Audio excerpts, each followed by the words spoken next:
بسم اللہ الرحمن الرحیم۔ ایک سوال یہ آیا ہے کہ جب ہم کسی نئے گھر میں منتقل ہوں تو ہمیں وہاں کیا کرنا چاہیے؟ دیکھیے، اس میں حضور اکرم صلی اللہ علیہ وسلم سے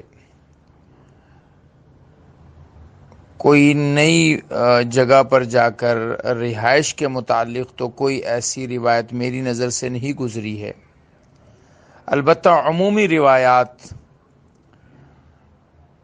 اس متعلق جو ہیں وہ عرض کر دیتا ہوں۔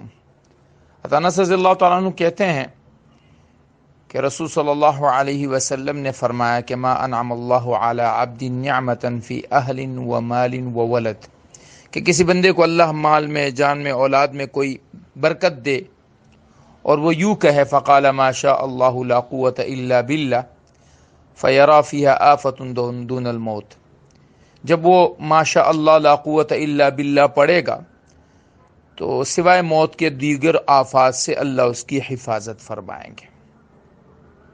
ایسے ہی ایک دوسری روایت میں ہے کہ من نزل منزلا ثم قال اعوذ بکلمات اللہ التامات من شر ما خلق، کہ جو یہ دعا پڑھے گا کسی بھی جگہ داخل ہو کر یا رہنے کے لیے جائے، لم یضرہ شیء حتی یرتحل من منزلہ ذالک، جب تک وہاں رہے گا کوئی تکلیف، کوئی آفت کی چیز نہیں آئے گی۔ اسی طرح سے عمومی جو دعا ہے کہ اللہم انی اسألک خیر المولج وخیر المخرج بسم اللہ ولجنا، یہ دعا بھی پڑھی جائے۔ اسی طرح سے حضور اکرم صلی اللہ علیہ وسلم نے عمومی طور پر گھروں میں نماز پڑھنے کی تلقین فرمائی ہے۔ فرمایا صلوا فی بیوتکم ولا تتخذوها قبورا، اپنے گھروں میں نماز پڑھا کرو۔ تو نیا گھر لے آدمی جا کر وہاں نماز پڑھے۔ مجھے ایک صحابی کی روایت یاد ہے کہ حضور اکرم صلی اللہ علیہ وسلم سے درخواست کی کہ آپ میرے گھر آئیں، میرے گھر میں ایک مسجد بنا دیں، کیونکہ وہ نابینا ہونے کے قریب تھے۔ تو آپ علیہ الصلوۃ والسلام تشریف لائے، ان کے گھر میں نماز پڑھی۔ تو ہم بھی اپنے گھروں میں جا کے نماز پڑھیں۔ اور نماز اور ذکر کا میں تو یہ چاہتا ہوں، اور میری یہ چاہت ہے کہ ہم اپنی گھروں میں نماز کی جگہ بنائیں۔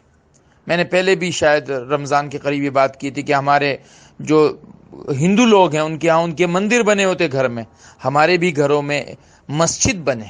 ایک اللہ نے جن کے گھروں میں گنجائش دی ہے وہ ایک کمرے کو اپنے گھر میں مسجد بنائے، ایک جگہ کو اپنے گھر میں مسجد بنائے۔ ایسے ہی جو لوگ وہاں آئے وہ لوگ بھی ان کے لیے جو ہے وہ دعا کریں۔ اور میں اس پر جو ہے وہ انشاءاللہ ایک دو دن میں پوسٹ تیار کرتا ہوں نئے گھر کے متعلق، اور اس کو پھر شیئر کروں گا۔ اس میں پھر یہ ساری باتیں انشاءاللہ کہ آنے والوں کو بھی کون کون سی دعا پڑھنی چاہیے۔